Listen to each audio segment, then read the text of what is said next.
অতিরিক্ত মূল্য দিয়ে তার কাছে নিজেকে সস্তা করে ফেলো না।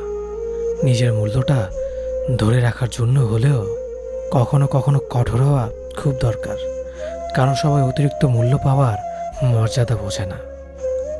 ভালো থাকতে হলে মাঝে মধ্যে একটু নিষ্ঠুর হতে হয়। যে তোমার বিশ্বাস ভেঙেছে তাকে তুমি ধন্যবাদ দাও, কারণ সে তোমার চোখে আঙুল দিয়ে দেখিয়ে দিয়েছে সবাই বিশ্বাসের যোগ্য না। স্বার্থপর মানুষগুলো সফল হতে পারলেও সুখী হতে পারে না। বুঝতে শিখুন কে সময় নিয়ে আপনার সাথে কথা বলে আর কে সময় পেলে আপনার সাথে কথা বলে। পৃথিবীতে কঠিন বাস্তবের মধ্যে একটি বাস্তব কথা হলো, মানুষ যখন সফলতার দ্বার প্রান্তে এসে পৌঁছায় আর তখনই প্রিয় মানুষটি হারিয়ে যায়। আপনি যখনই একা হয়ে যাবেন তখন আপনার পাশে থাকার মতো হাজার মানুষ খুঁজলেও পাবেন না।